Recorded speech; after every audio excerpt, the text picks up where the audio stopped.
Shalom, hari ini kita akan membaca Matius 1. Sebelum itu mari kita bersatu dalam doa. Bapa di surga, kami mengucap syukur untuk hari ini Tuhan, Engkau telah menyertai kami dan saat ini kami akan membaca firman-Mu dari perjanjian baru dari Matius 1. Tuhan, kami mohon bimbingan-Mu, Roh Kudus kami undang untuk menuntun kami, berilah pengertian-pengertian yang hanya daripada-Mu Tuhan, dan beri pewahyuan-pewahyuan, taruhlah Tuhan di hati kami. Segala roh iblis, roh setan, roh jahat yang berusaha ganggu dan melencengkan pengertian yang benar, kami usir demi nama Tuhan Yesus Kristus. Tuhan, berbicaralah, kami bersedia mendengarnya. Kami siap mendengar dan kami siap belajar. Taruh hati yang mengasihi-Mu lebih dari yang lain. Demi nama Tuhan Yesus kami berdoa. Amin.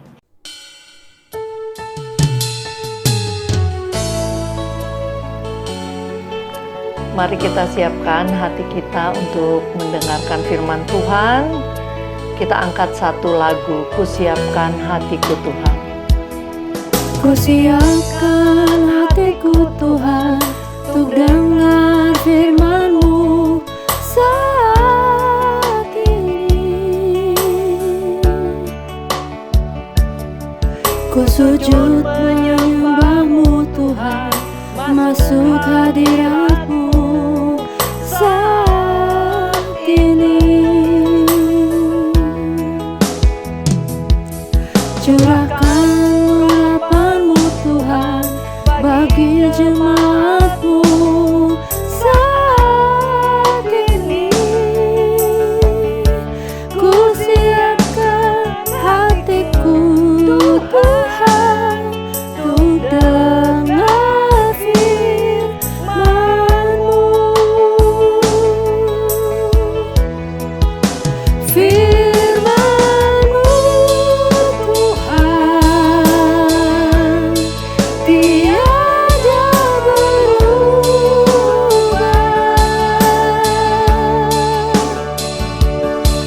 Dahulu, sekarang, selama-lamanya, tiada berubah.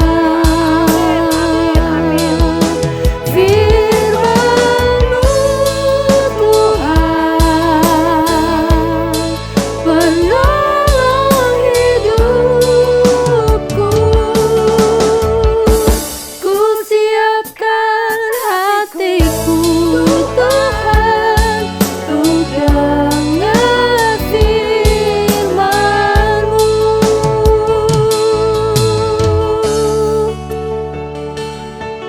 Ya Tuhan, kami mau menyiapkan hati kami Tuhan, mendengarkan firman-Mu. Oh, berfirmanlah Tuhan, berikan pewahyuan-pewahyuan baru Tuhan, bukakan rahasia-Mu Tuhan. Ku siapkan hatiku Tuhan, untuk dengar firman-Mu saat ini. Ku sujud menyembah-Mu Tuhan, masuk hadirat-Mu saat ini. Curahkan urapan-Mu Tuhan bagi jemaat-Mu saat ini. Ku siapkan hatiku Tuhan, untuk dengar firman-Mu.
Matius 1 ini judul atasnya silsilah Yesus Kristus. Sebelum kita baca, saya akan memberi sedikit ulasan. Jadi ini bicara mengenai silsilahnya Tuhan Yesus Kristus. Ini ditulis oleh Matius, dan nama-nama yang disebutkan adalah hanya nama-nama yang mempunyai garis keturunan nantinya sampai kepada Yesus Kristus. Contohnya, Ishak memperanakan Yakub. Yang disebut cuma Yakub aja, Esau nggak disebut karena memang garis keturunan Tuhan Yesus dari Yakub, bukan dari Esau. Ayat 1. Inilah silsilah Yesus Kristus, anak Daud, anak Abraham. 2. Abraham memperanakan Ishak, Ishak memperanakan Yakub, Yakub memperanakan Yehuda dan saudara-saudaranya. Kalau kita lihat Yakub itu anak yang paling tua kan justru Ruben, tapi Ruben nggak disebut. Justru cuman Yehuda karena memang Tuhan Yesus dari Yehuda. Dan itu sudah dinubuatkan bahwa dari Yehuda lah tongkat pemerintahan akan ada. Yehuda memperanakan Peres dan Zerah dari Tamar. Kenapa disebut dari Tamar? Karena Yehuda istrinya udah meninggal dan Tamar ini adalah anak mantunya sendiri yang menyamar jadi wanita pelacur dan kemudian menjebak Yehuda. Karena Tamar ini tidak punya anak, ia menikahi anak Yehuda. Yang pertama meninggal, yang kedua meninggal, dan yang berikutnya anaknya sudah besar, Yehuda tidak kasih ke Tamar. Jadi Tamar menjebak dia dengan menyamar sebagai pelacur. Nah, Yehuda yang tidak punya istri karena istrinya udah meninggal, dia menyewa pelacur yang adalah anak mantunya sendiri, dia nggak tahu. Nah, dari sini kita bisa lihat sebenarnya silsilah Tuhan Yesus juga ada yang aneh-aneh seperti ini. Kenapa? Karena ini realitas kehidupan di dunia itu. Mungkin orang maunya, wah kalau Tuhan harusnya dari Abraham sampai ke bawahnya harusnya semua serba bagus dong garis keturunannya. Ternyata Tuhan Yesus tidak seperti itu. Bahkan nanti kita lihat lahirnya juga nggak seperti manusia biasa. Lahirnya di palungan, di kandang domba. Jadi di sini Tuhan menunjukkan bahwa saat Tuhan turun menjadi manusia, dia juga turun menjadi manusia seutuhnya, 100% manusia, 100% Tuhan. Nah, manusia nggak ada yang sempurna. Manusia ya ada jelek-jeleknya kayak gini, ada kejadian yang aneh-aneh dalam kehidupan manusia. Itulah realitas kemanusiaan manusia. Nggak ada manusia yang semuanya serba hebat, serba bagus gitu. Pasti ada kekurangan-kekurangannya. Inilah yang terjadi saat Tuhan Yesus menjadi manusia. Ayat 3 tadi, Yehuda memperanakan Peres dan Zerah dari Tamar. Peres memperanakan Hezron, Hezron memperanakan Ram. Ayat 4, Ram memperanakan Aminadab, Aminadab memperanakan Nahason, Nahason memperanakan Salmon. Ayat 5, Salmon memperanakan Boas dari Rahab, Boas memperanakan Obed dari Rut, Obed memperanakan Isai. Nah, ayat 5 ini ada dua nama wanita yang disebutkan. Ini juga ada sesuatu yang berbeda. Kenapa nama Rahab disebutkan? Karena Rahab ini sebenarnya adalah seorang pelacur di Yeriko. Waktu Yosua dan orang Israel akan masuk ke tanah Kanaan lewat Yeriko, Yosua menyuruh pengintai untuk memata-matai kota Yeriko. Nah, Rahab ini yang menolong pengintai Israel sehingga Rahab diselamatkan. Saat kota Yeriko dihancurkan, Rahab diselamatkan. Malah ketemu jodoh orang Israel yang kemudian menjadi bapa leluhur Tuhan Yesus. Nama kedua yang disebutkan adalah Rut. Rut juga bukan orang Israel. Rut ini orang Moab. Malahan orang Moab dalam perjanjian lama kalau kita lihat merupakan salah satu dari suku yang dilarang Tuhan untuk masuk ke dalam rumah ibadah. Karena orang Moab ini jahat sama orang Israel. Pada saat orang Israel keluar dari Mesir mau masuk ke tanah Kanaan lewat tanah Moab, tapi orang Moabnya melakukan hal yang jahat terhadap orang Israel. Jadi suku Moab oleh Tuhan dilarang untuk masuk ke rumah ibadah Israel. Malah Rut yang kemudian ikut ibu mertuanya ke Israel, dapat jodoh di Israel dan akhirnya jadi ibu leluhurnya Tuhan Yesus. Lanjut ayat 6. Isai memperanakan Raja Daud. Daud memperanakan Salomo dari istri Uria. Ini juga istri Uria disebutkan. Istri Uria ini mengingatkan kepada kita akan dosanya Daud. Karena disinilah kejatuhan Daud yang cukup parah. Karena ia membunuh Uria dengan sengaja. Padahal Uria adalah tentaranya yang setia. Ayat 7.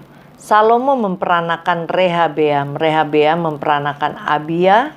Abia memperanakan Asa. Asa memperanakan Yosafat. Yosafat memperanakan Yoram. Yoram memperanakan Usia. Ayat 9. Usia memperanakan Yotam. Yotam memperanakan Ahaz. Ahaz memperanakan Hizkia. Ayat 10. Hizkia memperanakan Manasye. Manasye memperanakan Amon. Amon memperanakan Yosia. Yosia memperanakan Yekonya dan saudara-saudaranya pada waktu pembuangan ke Babel. Jadi dari Abraham sekarang kita udah sampai ke pembuangan di Babel. Apakah pembuangan di Babel? Pembuangan di Babel adalah masa di mana Raja Nebukadnezar dari kerajaan Babilonia mengalahkan kerajaan Israel. Jadi sejak saat itu orang Israel dibawa ke pembuangan di Babilonia selama 70 tahun. Jadi ini kejadian Yosia memperanakan Yekonya itu pada waktu pembuangan ke Babel. 12. Sesudah pembuangan ke Babel, Yekonya memperanakan Sealtiel. Sealtiel memperanakan Serubabel. Serubabel memperanakan Abihud. Abihud memperanakan Eliakim. Eliakim memperanakan Azor. Azor memperanakan Sadok. Sadok memperanakan Akim. Akim memperanakan Eliud. Eliud memperanakan Eleazar. Eleazar memperanakan Matan. Matan memperanakan Yakub. Yakub memperanakan Yusuf suami Maria yang melahirkan Yesus yang disebut Kristus. Jadi garis keturunan ini sampai kepada Yusuf. Nanti kita akan melihat di kitab yang lain di Perjanjian Baru ada juga silsilah Tuhan Yesus, tetapi dari garis keturunan Maria. Sekarang kita lihat dari garis keturunan Yusuf. Nah, tadi dari pembuangan sampai kelahiran Tuhan Yesus disebut zaman kegelapan, di mana di situ tidak ada raja, tidak ada nabi, tidak ada kisah-kisah yang dituliskan di Alkitab selama masa kegelapan tersebut sampai datangnya Tuhan Yesus. Ayat 17. Jadi seluruhnya ada 14 keturunan dari Abraham sampai Daud, 14 keturunan dari Daud sampai pembuangan ke Babel, dan 14 keturunan dari pembuangan ke Babel sampai Kristus. Jadi ada 14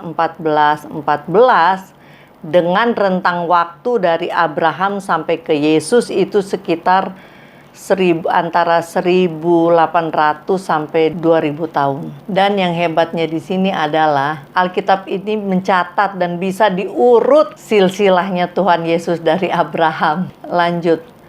Kelahiran Yesus Kristus. 18. Kelahiran Yesus Kristus adalah sebagai berikut. Pada waktu Maria ibunya bertunangan dengan Yusuf, ternyata ia mengandung dari Roh Kudus sebelum mereka hidup sebagai suami istri.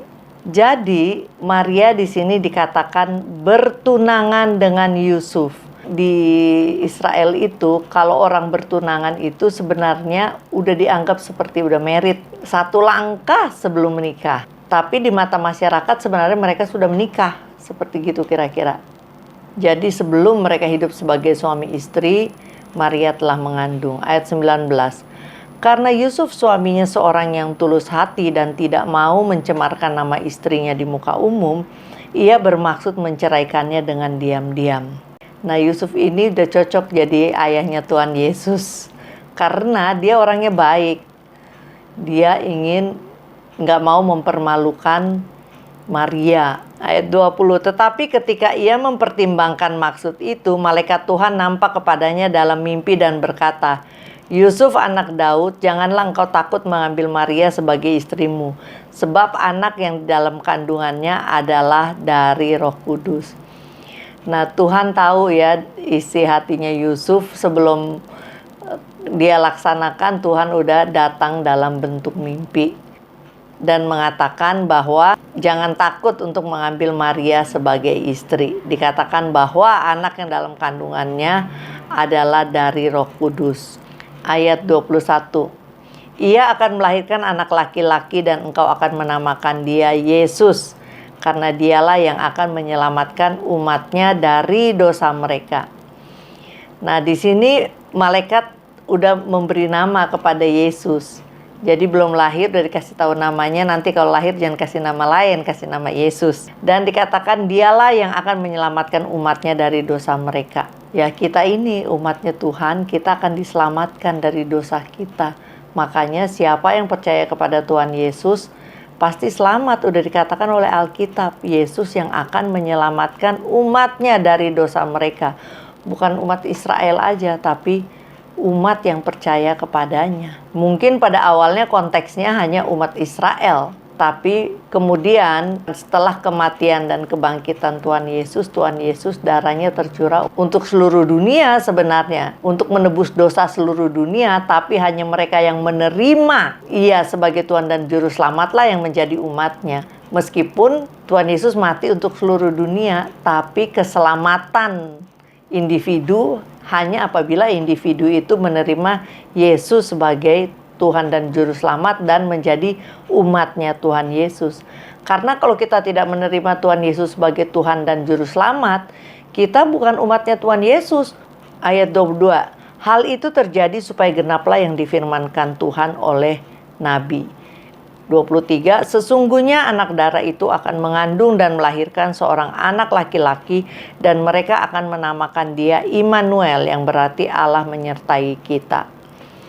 Jadi Tuhan Yesus ini sebelum lahir pun udah dinubuatkan di perjanjian lama. Udah dikatakan bahwa akan ada nanti anak darah, maksudnya anak perawan yang belum menikah, tapi dia akan mengandung dan melahirkan seorang anak laki-laki. Dan mereka akan menamakan dia Immanuel, yang berarti Allah menyertai kita. 24. Sesudah bangun dari tidurnya, Yusuf berbuat seperti yang diperintahkan malaikat Tuhan itu kepadanya. Ia mengambil Maria sebagai istrinya. Ya, ini Yusuf ini nurut, udah dikasih tahu di mimpi, nggak nanya-nanya lagi. Ya bener nggak, jangan-jangan mimpinya ini hanya mimpi, bunga tidur dan sebagainya. Enggak, dia tidak cari-cari alasan. Karena dia tahu, yang tahu isi hatinya dan rencananya cuma dia sama Tuhan. Nah, kalau mimpinya udah menjelaskan seperti itu, dia udah pasti tahu ini pasti Tuhan.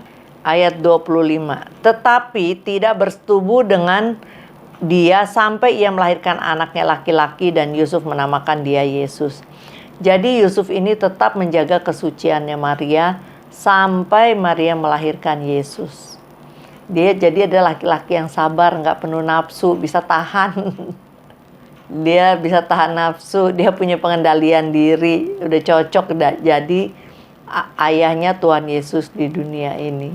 Jadi demikian pembacaan Matius pasal 1 untuk hari ini. Besok kita akan jumpa lagi dalam pembacaan Matius pasal 2. Kesimpulan yang bisa diambil dari pembacaan ini yaitu pertama, bahwa hanya Alkitablah yang bisa menyusun suatu silsilah dari Abraham sampai ke Yesus lengkap dengan nama-namanya. Dan yang kedua, dari silsilah Yesus kita melihat bahwa ada dalam sejarah leluhur-leluhur Tuhan Yesus yang kelihatannya tidak suci, tidak kudus, bahkan dari keturunan yang dikutuk Allah ada. Maksudnya apa? Bahwa Tuhan Yesus itu turun sebagai manusia, tidak istimewa. Wah, dia anak Tuhan. Dia turun sebagai manusia harusnya di istana dan silsilahnya harus bersih dari anak imam turun ke imam 1, imam 2 sampai imam semua. Itu kan gak realitas. Jadi Tuhan Yesus itu sangat realistis dengan kehidupan manusia seperti halnya kita. Dia mau turun persis menjadi seperti kita. Untuk apa? Untuk menolong kita. Untuk tadi kita baca, menyelamatkan umatnya. Dia yang punya kedudukan tinggi di surga turun menjadi manusia hanya untuk kita, untuk saya dan untuk Anda. Jadi ketahuilah, kita sangat berharga sampai Tuhan sendiri mau turun ke dunia untuk menyelamatkan kita, untuk membawa kita suatu hari nanti hidup bersamanya di surga. Jadi sampai jumpa lagi besok di jam yang sama. Mari kita bersatu dalam doa. Bapa di surga, terima kasih Tuhan karena Engkau telah datang ke dunia Tuhan untuk menyelamatkan kami. Kami mengucap syukur Tuhan. Tuhan, terima kasih atas firman-Mu. Dari firman-Mu ini kami belajar betapa hebatnya Engkau Tuhan. Betapa dahsyatnya Engkau. Dan tolong kami untuk mengasihi-Mu lebih lagi Tuhan. Kalau sebentar lagi kami akan istirahat Tuhan, biarlah Roh Kudus-Mu menyertai kami Tuhan, memberi tidur yang nyenyak, mimpi yang indah Tuhan. Dan biarlah Engkau juga memberi kami karunia mimpi untuk melihat mimpi-mimpi yang daripada-Mu. Terima kasih Bapa, demi nama Tuhan Yesus kami berdoa. Amin. Tuhan Yesus memberkati. So guys, jangan lupa ya like dan share ke teman-teman kalian. Tekan tombol subscribe-nya, nyalakan belnya atau loncengnya. Thanks guys, God bless.